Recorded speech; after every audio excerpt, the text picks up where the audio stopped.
things relating to the Blessed Virgin Mary. So, modo na, tula na to ang may tungod sa atong inahan, si Mama Mary. Unya atong simbahan nagtudlo may tungod sa upat ka dogma ni Blessed Virgin Mary. Ang una, mo na ginatawag nga Mother of God. Ang atong mga kaigsunan nga lahi sa atong pagtuon nagaingon, mo nila ginagamit kayo nga the principle of nature dictates that mother comes ahead of the child.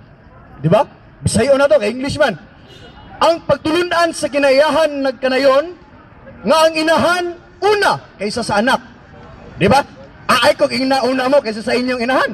Di ba? Una, ginang inyong inahan, gipahimugso sa kalibutan, before mo naabot. Ano na, mo na'y kanang law of the nature. Law of nature. Karon ang pangutana, mangutana na sila nga, kinsa may nauna brad? Ang Ginoo o si Maria? Wa na. Ang katolikong kindergarten ng katikisem, mangurog na ang tiil. Muingon dahil nga, Ginoo brad. Ingon dahil na, tubagon dahil na, kung Ginoo ang una brad, si Maria, ulahin na, but pasabot, si Maria, dili, inahan sa Ginoo. Wa na. Sumpayan pag nila nga, ang inyong simbahan sa mga bakakon. Bang, wa na. Uya, kindergarten katikisem, mangurog ang tiil. Muingon dahil nga, uban ko ni mo bay? Dito ta sa inyong simbahan. Murag tama na inyong simbahan. Mo na. Morning, gipahigayon ni ang atong Bible exposition para makatunta kung unsay kamaturan. Ato tong tubagon. Pinahawd. Naman ay pinahawd yung tubag. Unsa man tong argument, nabilong to siya sa ginatawag nato fallacy of undefined terms. Sosyal. Unsa daw? Fallacy of undefined terms. Nga naman, ang giingon niya dito is the law of nature dictates that mother comes ahead of the child. Who comes first? Mary or God? It is God who comes first. He is the Alpha and the Omega. Therefore, Mary is not the mother of God. Fallacy of undefined terms. Ano naman, wala gi-define kung kinsa ang God. Kinsa man ang God. The Catholic Church defines one God but three persons. The Father, the Son, and the Holy Spirit. So, para mapamatudan na to ang atong kuan, mapamatudan na to ang atong argument, niingon to ditong isa ka libro nga, ingon siya diri nga, the first evidence that we have to edify in this argument is the divinity of Christ. Diba? Sosyal kayo bay. Usbo na to, para masabtan ninyo. The first evidence that we have to edify in this argument is to build is to prove the divinity of Christ. No? Pamatudan nato sa scriptural nga si Kristo Dios. Ikaduha, pamatudan nato nga si Blessed Virgin Mary inahan ni Kristo nga Dios. No? So atong pamatudan. Titus chapter 2 verse 13 unsay giingon?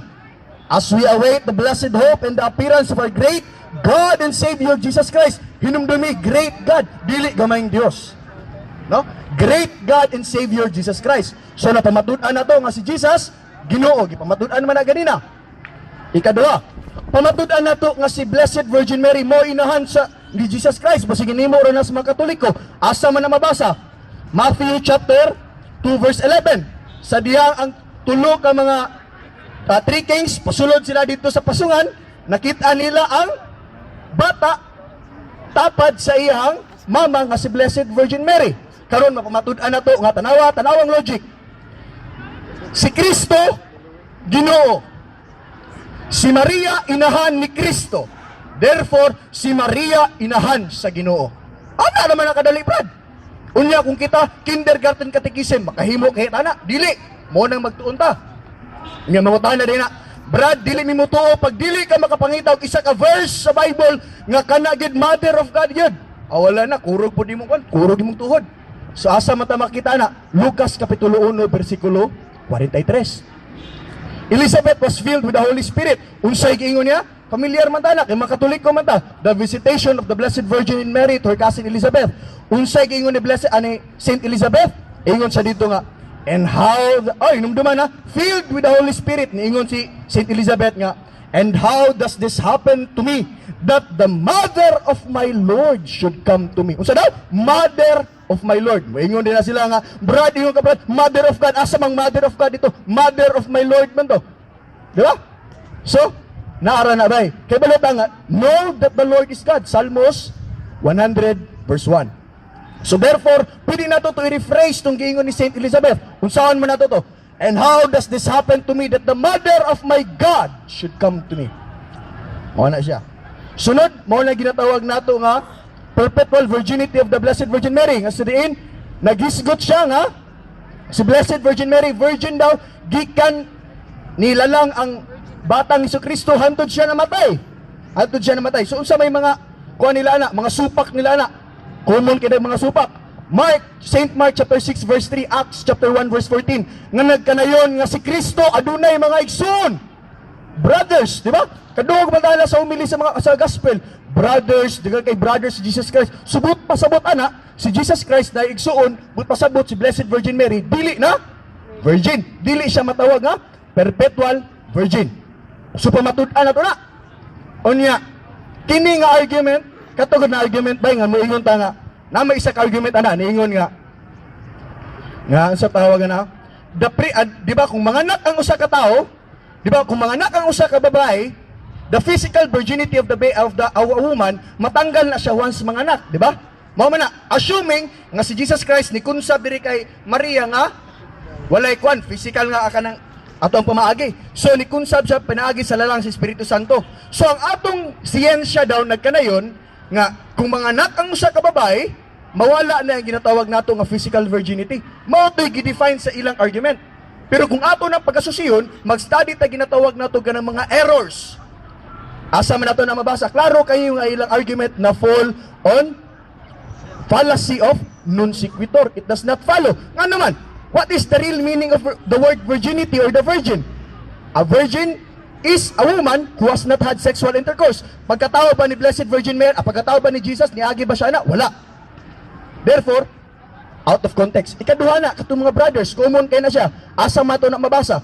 Brad, ingnan ni mo Brad. Diri sa ato, diri sa Pilipinas, tawagon ako si Mayor. Brad, may hapon niya kanimo Brad. But papasabot, anay, so naming duha. Kagwapo rin ako ha. Gwapo mamod siya, pero pareha ba? Iwala ba? So, buta pasabot, magtawagon ako siya brother, igsuon na blood related, dili Brad. Ano man? Sa Hebrew, sa panahon ni Jesus Christ, inyong anak po, dili buta pasabot, katawagon ti kag brother, igsuon na ta. Di ba? Asa man na ito ng pamatudaan sa Biblia. Jude chapter 1 verse 1. Nga sa ingon, gitawag niya si James og brother. Di ba? Gusto niyo basahon ba? Basahon na to. Jude chapter 1 verse 1. Ayun na to. Jude, a slave of Jesus Christ and brother of James. So brother daw niya si James. Pero kung ato nang i-cross reference sa Luke chapter 6 verse 16, nag-ingon dito nga si James iyang amahan. Di ba? Tiaw mo na. Baga kay daw si Saint Jude kung inyo ana man, di ba?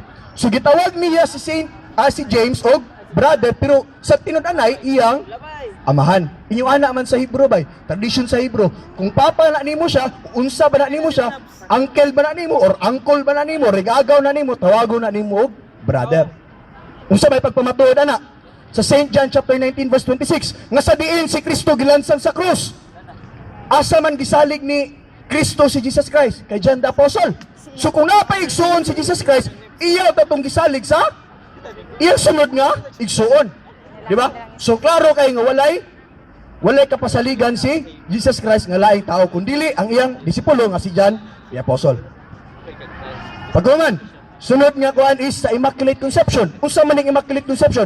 Ang Immaculate Conception nagkanayon nga si Blessed Virgin Mary walay sala. Sa diyang gianak siya antud namatay siya, wala siya sala. Tapos ang regular na nila nga kuan, moingon na sila nga, kini mga Katoliko, bakakon kini. Nag-ingon mo nga si Blessed Virgin Mary walay sala. Unya kamo sa inyong katikisem nag-ingon mo nga kita kada usa sa atuan na ay sala. Ginatawag na siya salang panulundon or original sin. Nya nganong magtudlo man mo nga si Blessed Virgin Mary walay sala. Therefore nag-conflict daw. Dili bay. Ano man? Exempted man ni si Blessed Virgin Mary. Ang lusot ana nila is sa Romans chapter 3 verse 23 o sa Romans chapter 6 verse 23. Atong isa-isaon. Romans chapter 3 verse 23 unsay giingon dito? All have sinned and come short of the glory of God. Tanan makasasala. So tiyaw mo na. So si Blessed Virgin Mary, tao man siya, subot pasabot, makasasala si Blessed Virgin Mary. Mo man nilang argument. Romans chapter 6 verse 23 unsay ilang gikuan? For the wage of sin is death. Ang bayad sa kamatayan sa sala is kamatayon. Si Blessed Virgin Mary namatay. Therefore, si Blessed Virgin Mary, gibayran niya ang iyang makasasala. Di ba?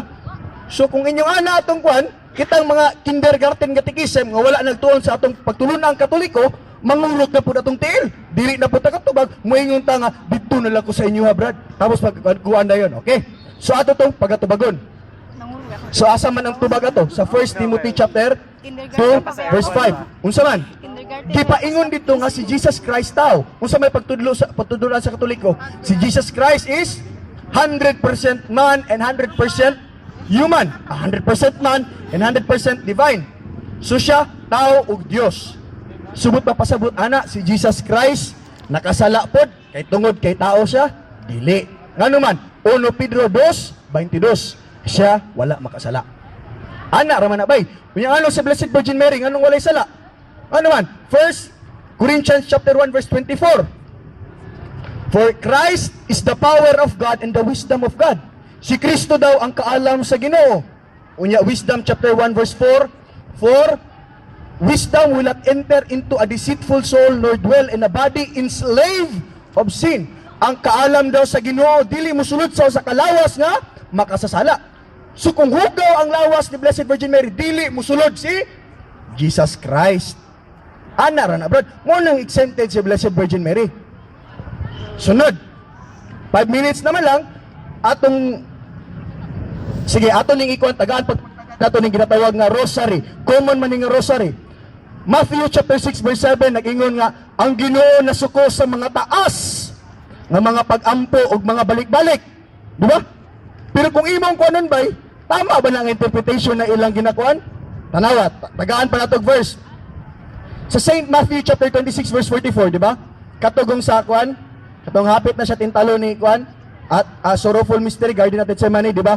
Kapila sa nag-ampo dito, tulo kapag ampo nga balik-balik.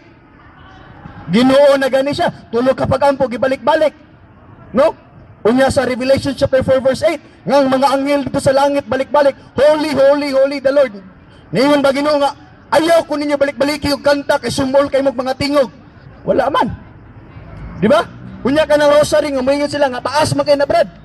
Taas ba na 15 minutes? Dagway ninyo. Unya sa 1 Thessalonians chapter 5 verse 17, nag-ingon man si St. Paul nga, pray without ceasing. Pag ampo o walay, hunong. So sa may pasabot ato sa kuan, sa Matthew chapter 6 verse 7, ang ilang pag-ampo nga tag-as, walay kapasidungan or walay kapadtuan nga naman pag-ampo man to nga gihalad ngadto sa mga paganong Dios. Mao ra na bay. Ug isip panapos, gamito nato tong sa Genesis chapter 3 verse 15. Nag-ingon siya dito, di ba? Ang introduction ako Lucas kapitulo 1 versikulo 48. Unsay gingon? Henceforth all generations shall call me blessed. Tanang henerasyon mo tawag ka na kukulan. Nganong nag-ingon man siya henerasyon? Kaysa Genesis chapter 3 verse 15, unsay gingon dito? Giingnan sa God the Father ang bitin. Di ba nagkinulakay naman to si Adan ug si Eva, kung isay nagwan. Nana diring bitin, giingnan sa God the Father, I will put enmity between you and the woman, between your seed and her seed. Unsa man ang enmity? Panagdumot.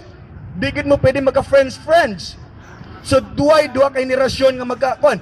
Henerasyon sa babae o henerasyon sa bitin. Apan unsa may qualification para may maadto ka sa henerasyon sa babae. Naghatag mag-qualification sa Blessed Virgin Mary. Ingon siya nga, all generations shall call me blessed. Sa 33,000 Christian denominations, kinsa man ang nagatawag og Blessed Virgin Mary kay Blessed Virgin Mary. Kana lang mayong hapon, kamoy tubag.